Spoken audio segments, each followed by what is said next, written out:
We've all shared or listened to ghost stories at some point in our lives. Be it sitting around a campfire roasting marshmallows, or while having a sleepover at a friend's house. But hearing stories that have actually happened sends a shiver down your spine. This is a story about a city in Scotland called Edinburgh and one of its many haunted locations called the Vaults. The Edinburgh Vaults, or South Bridge Vaults, are a series of chambers formed in the 19 arches of the South Bridge in Edinburgh. They were completed in the year 1788. For around 30 years, the vaults were used to house taverns as well as workshops for cobblers and other tradesmen, as well as storage space for merchants. In later years, the vaults were a hotspot for the homeless and for criminal activity, such as illegal gambling, as well as an illegal whiskey distillery, and according to rumor, body snatchers stored corpses there overnight. Locals of the city even say that the serial killers, Burke and Hare, sometimes used the vaults to store bodies inside them, and would then wait till darkness fell to move the bodies on and sell them. As the conditions in the vaults deteriorated, mainly because of damp and poor air quality, the businesses left in the around the year 1820. Which led to the very poorest of Edinburgh's citizens moving in, though by around 1860 even they are believed to have left too. Even that people had indeed lived there was not discovered until 1985 during an excavation, when dwellings were found containing toys, medicine bottles, plates, and other signs of human habitation. What is known now is that the vaults at that time was a living community beneath the ground, unseen by the rich above and ignored by everyone of importance. There are reports that the vault was a thriving community for the poor. It had its pubs where the men would meet up, since it already had a steady supply of alcohol from its underground distillery. It also had its own little underground red light area, as most of the younger women would be forced into prostitution to help feed their families. Members of society from the nearby Colgate slum also made the vault their home.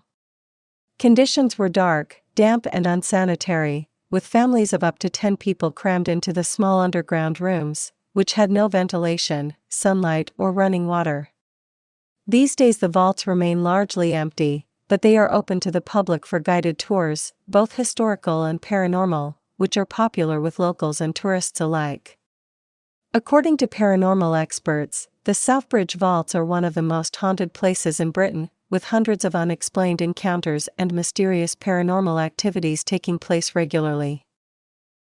Witnesses whom have gone on some of the now world-famous ghost tours have claimed to feel cold gusts of air, hear voices, see unusual shadows, receive unexplained scratches, and feel otherworldly presences. There are a number of spirits of children who run around. Jack is the ghost of just one of them, reported to be in late 18th century dress and wandering the arches. We think he was killed during the construction of the bridge, and his spirit still within the confines of the vaults. The darkest and most notorious presence in the vaults, though, is that of Mr. Boots. If someone seems frightened, or if a person feels threatened, it's attributed to Mr. Boots. He has been given this name because he wears knee-length boots, very rough trousers that he tucks into the boots, and a very dirty ruffled white shirt. He's unkempt and unshaven, and it's been reported he also has very bad breath. Mr. Boots seems particularly connected to one room of the vaults.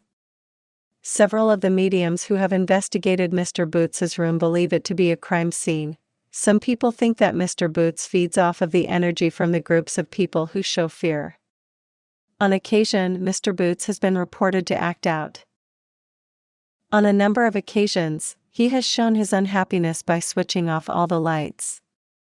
There's absolutely no reason why there should be light failure, but the lights all go out. And not only that, the candles go out as well, leaving all who visit and explore in complete darkness. I find these types of stories fascinating, and hope one day to possibly find answers to exactly who Mr. Boots was. Is it possible he was one of the grave robbers at that time?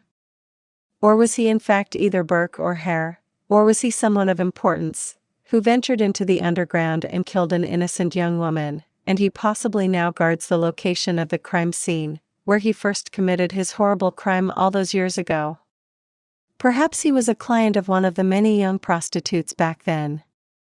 I can't help but think that maybe, Just maybe he was someone of authority, and possibly he had been caught meeting up with a woman of the night, and chose to try and silence her. Either way, it's not a nice story in the end, for the poor woman that had her life taken.